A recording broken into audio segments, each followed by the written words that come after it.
Hi hello ನಮಸ್ಕಾರ. ತಮ್ಮ ಹೇಮಾ ಸ್ಫೋಟ ಪ್ರಪಂಚಕ್ಕೆ ಸುಸ್ವಾಗತ. ನರ್ಸರಿಗೆ ಹೋದಾಗ ಯಾವ ರೀತಿಯಾಗಿ ಗಿಡಗಳನ್ನ ಹಾರಿಸ್ಕೋಬೇಕು ಅಂತೇಳಿ ಇವತ್ತಿನ ವಿಡಿಯೋದಲ್ಲಿ ಹೇಳ್ತೀನಿ. ಇವತ್ತು ಕೂಡ ಗಾರ್ಡನ್ ವಿಡಿಯೋನೇ ಇದೆ, ಬನ್ನಿ.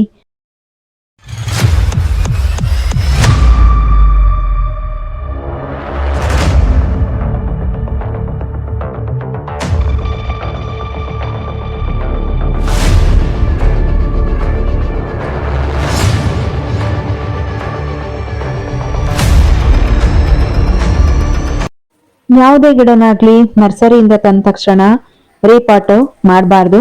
ಅಲ್ಲಿ ವೆದರ್ಗೂ ನಮ್ಮ ವೆದರ್ಗೂ ಸೆಟ್ ಆಗಲ್ಲ, ಗಿಡಗಳು ಸಾಯೋ ಚಾನ್ಸಸ್ ತುಂಬಾ ಇರುತ್ತೆ. ಹಾಗಾಗಿ ನಾನು ಗಿಡ ತಂದು ತುಂಬಾ ದಿನ ಆದ್ಮೇಲೆ ಇವತ್ತು ರೀಪಾಟ್ ಮಾಡ್ತಾ ಇದ್ದೀನಿ.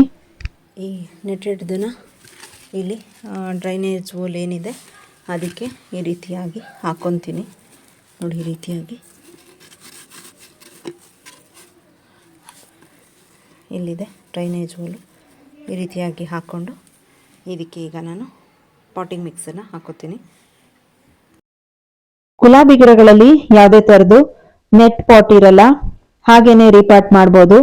ಆದ್ರೆ ಮಣ್ಣನ್ನ ಚೆಕ್ ಮಾಡ್ಕೋಬೇಕಾಗತ್ತೆ. ಮಣ್ಣು ಚೆನ್ನಾಗಿತ್ತು ಅಂದ್ರೆ ಹಾಗೆ ಕವರ್ನ ತೆಗೆದು ರೀಪಾಟ್ ಮಾಡ್ಬೋದು. ಮಣ್ಣು ಅಥವಾ ತುಂಬಾ ಅಂಟ್ ಮಣ್ಣಿತ್ತು, ಜೇಡಿ ಮಣ್ಣಿತ್ತು ಅಂದ್ರೆ ಆ ರೀತಿ ರೀಪಾಟ್ ಮಾಡೋದಿಕ್ಕಾಗಲ್ಲ.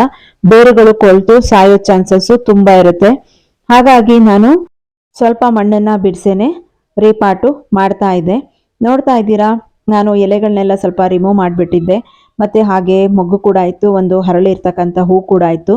ಒಂದು ಗುಲಾಬಿ ಗಿಡದಲ್ಲಿ ಎಷ್ಟು ಬ್ರಾಂಚಸ್ಗಳು ಕೂಡ ಇದೆ ನೋಡಿ. ಅಷ್ಟು ಚೆನ್ನಾಗಿರ್ತಕ್ಕಂಥ ಗುಲಾಬಿ ಗಿಡಗಳನ್ನ ತಗೋಬೇಕಾದ್ರೆ ಚಾಯ್ಸ್ ಮಾಡ್ಕೋಬೇಕು.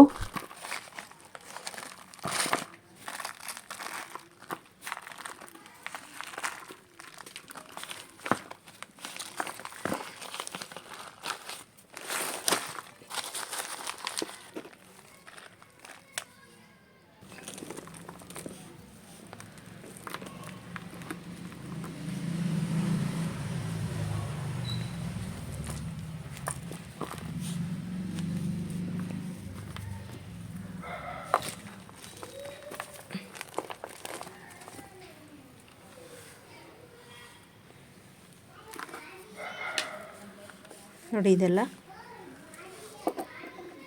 ತಾಯಿ ಬೇರು ಅಂತ ಹೇಳ್ತಾರೆ. ತಾಯಿ ಬೇರುಗಳು ಯಾವುದೇ ಕಾರಣಕ್ಕೂ ಕಟ್ಟಾಗಬಾರ್ದು, ಆ ರೀತಿ ನೋಡ್ಕೊಳ್ಳಿ. ಇದೆಲ್ಲ ಚಿಕ್ಕ ಚಿಕ್ಕದನ್ನು ತಂತು ಬೇರುಗಳು ಅಂತ ಹೇಳ್ತಾರೆ. ಇದು ಡ್ಯಾಮೇಜ್ ಆದರೂ ಏನು ತೊಂದರೆ ಆಗಲ್ಲ. ಆದರೆ ತಾಯಿ ಬೇರು ಏನಿರುತ್ತೆ ಅದಕ್ಕೆ ಯಾವುದೇ ಥರದ್ದು ತೊಂದರೆ ಆಗಬಾರ್ದು. ಆ ರೀತಿಯಾಗೇ ನೋಡ್ಕೋಬೇಕು, ನೋಡಿಕೊಂಡು ಗಿಡನ ಹಾಕ್ಕೋಬೇಕು.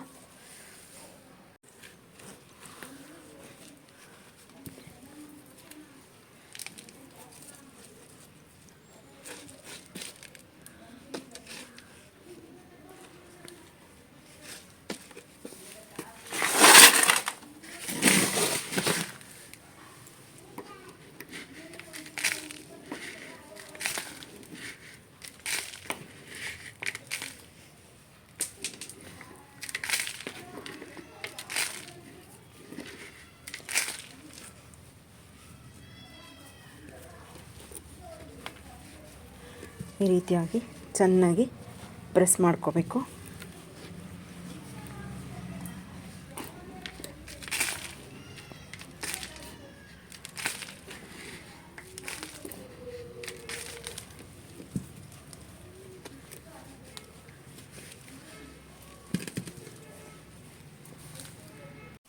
ಈ ಥರ ದಪ್ಪ ಕಾಂಡ ಇರೋವಂಥದ್ದು ಮತ್ತು ಹಾಗೆ ತುಂಬ ಬ್ರ್ಯಾಂಚಸ್ಗಳಿರೋವಂಥದ್ದು, ಹಾಗೆ ಮೊಗ್ಗಿರೋವಂಥದ್ದನ್ನು ಕೂಡ ನೋಡಿಕೊಂಡು ತಗೊಳ್ಳಿ. ಮತ್ತು ಇಲ್ಲೂ ಕೂಡ ನೋಡಿ ಚೆನ್ನಾಗಿ ಚಿಗುರು ಬರ್ತಾಯಿದೆ.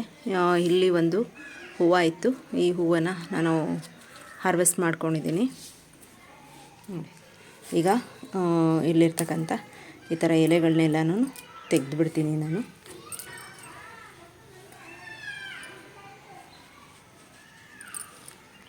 ಇಷ್ಟು ಗ್ಯಾಪ್ ಬಿಟ್ಟು ಹಾಕಿದ್ದೀನಿ.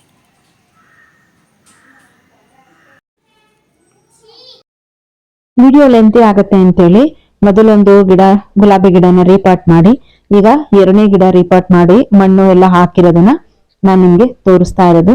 ನೀವು ನೋಡ್ತಾ ಇದ್ದೀರಲ್ಲ, ಎರಡು ಗಿಡನು ಗುಲಾಬಿ ಗಿಡಗಳು, ಒಂದು ರೆಡ್ ಕಲರು, ಒಂದು ಲೈಟ್ ಪಿಂಕ್ ಕಲರ್ ಬರುತ್ತೆ. ಅದು ಎರಡೂನು ರೀಪಾಟ್ ಮಾಡಿರೋದು ತೋರಿಸ್ತಾ ಇರೋದು. ವಿಡಿಯೋ ಲೆಂತಿ ಆಗುತ್ತೆ ಅಂತೇಳಿ ತೋರ್ಸೋದಕ್ಕೆ ಹೋಗ್ಲಿಲ್ಲ. ಪಾಟಿಗೆ ಎಲ್ಲ ಹಾಕಿದಾದ್ಮೇಲೆ ವಿಡಿಯೋ ಮಾಡಿ ತೋರಿಸ್ತಾ ಇದ್ದೀನಿ ನಿಮಗೆ. ನೋಡಿ, ಇದರಲ್ಲಿ ಮೇಲ್ಗಡೆನೇ ಗ್ರೋ ಬ್ಯಾಗ್ ಕಾಣಿಸ್ತಾ ಇದೆ. ಈ ರೀತಿ ಕಾಣಿಸ್ತಾ ಇದ್ದಾಗಂತೂ ನಿಜವಾಗ್ಲೂ ಮಿಸ್ ಮಾಡ್ದೇನೆ ಗ್ರೋ ಬ್ಯಾಗ್ನ ತೆಗಿಬೇಕು. ಇಲ್ಲ ಅಂತ ಅಂದರೆ ಗಿಡ ಗ್ರೋತ್ ಆಗಲ್ಲ. ಕೆಲವೊಂದರಲ್ಲಿ ಈ ರೀತಿ ಮೇಲೇ ಕಾಣಿಸ್ತಾ ಇರುತ್ತೆ, ಕೆಲವೊಂದರಲ್ಲಿ ಕಾಣಿಸ್ತಿರಲ್ಲ. ನೋಡಿಕೊಂಡು ಇದನ್ನು ರಿಮೂವ್ ಮಾಡಬೇಕು. ಈಗ ಇದನ್ನು ಕಂಪ್ಲೀಟಾಗಿ ತೆಗಿತೀನಿ. ನೋಡಿ, ಇದು ಕೂಡ ಅಷ್ಟೇ 2 ಬ್ರಾಂಚಸ್ ಬಂದಿದೆ ದಾಸವಾಳ ಗಿಡ. ನೋಡಿ, ಮಗು ಕೂಡ ಆಗಿದೆ. ಮತ್ತು ಇದು ತೊಗೊಂಡು ಬರಬೇಕಾದ್ರೆ ಕಾರಲ್ಲಿ ಕಟ್ಟಾಯಿತು, ಆದರೂ ಕೂಡ ಇಲ್ಲಿ ಬ್ರಾಂಚಸ್ ಬರ್ತಾ ಇದೆ. ನೋಡಿ,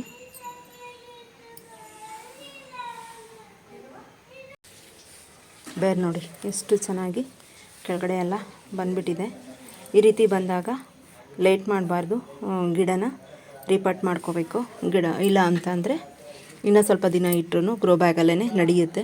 ತುಂಬ ಬೇರುಗಳು ಬಂದುಬಿಟ್ಟಿರೋದ್ರಿಂದ ಮತ್ತು ಹಾಗೆ ಇಲ್ಲಿ ಗ್ರೋ ಬ್ಯಾಗ್ ಇರೋದ್ರಿಂದ ರೀಪಾಟ್ ಮಾಡ್ಕೋಬೇಕು. ಇಲ್ಲ ಅಂತಂದರೆ ಗಿಡ ಸಾಯೋ ಚಾನ್ಸಸ್ ಇರುತ್ತೆ. ಈಗ ಇದನ್ನು ರೀಪಾಟ್ ಮಾಡ್ಕೊಳ್ಳೋಣ ಬನ್ನಿ. ನಾನು ಆಲ್ರೆಡಿ ಪ್ರತಿಯೊಂದೂ ಎಲ್ಲ ಹಾಕಿ ರೆಡಿ ಮಾಡ್ಕೊಂಡಿದ್ದೀನಿ. ತೋರಿಸ್ತಾ ಹೋಯಿತು ಅಂದರೆ ವಿಡಿಯೋ ಲೆಂತ್ ಆಗುತ್ತೆ, ನಿಮಗೂ ಕೂಡ ಬೋರ್ ಆಗುತ್ತೆ. ಏನು ತೋರಿಸ್ತಾರೆ ಅಂತೇಳಿ. ಹಾಗಾಗಿ ನಾನು ಕಪಾಟಿಂಗ್ ಮಿಕ್ಸ್ ಆಲ್ರೆಡಿ ರೆಡಿ ಮಾಡ್ಕೊಂಡಿದ್ದೀನಿ. ರೆಡಿ ಮಾಡಿಕೊಂಡು ಈಗ ಈ ಗಿಡನ ಅಲ್ಲಿ ಹಾಕ್ತೀನಿ. ನೆಟ್ಟಿದ್ದಾದಮೇಲೆ ನಾನು ನಿಮಗೆ ತೋರಿಸ್ತೀನಿ. ಇದು ತುಂಬ ಬೇರು ಬಂದುಬಿಟ್ಟಿದೆ ಮತ್ತು ಹಾಗೆ ತುಂಬ ಕಚ್ಕೊಂಡಿರೋದ್ರಿಂದ ಈ ರೀತಿಯಾಗಿ ನೀರಿನಲ್ಲಿ ತೊಳ್ಕೊಂಡು ಗ್ರೋ ಬ್ಯಾಗ್ನ ತೆಗೆಯೋದಕ್ಕೆ ಟ್ರೈ ಮಾಡಿ. ಇಲ್ಲ ಅಂತ ಅಂದರೆ ಗಿಡ ಮದರ್ ಬೇರ್ಗೆ ಟಚ್ ಆಗಿ ಹಾಳಾಯಿತು ಅಂದರೆ ಗಿಡ ಗ್ರೋತ್ ಆಗಲ್ಲ.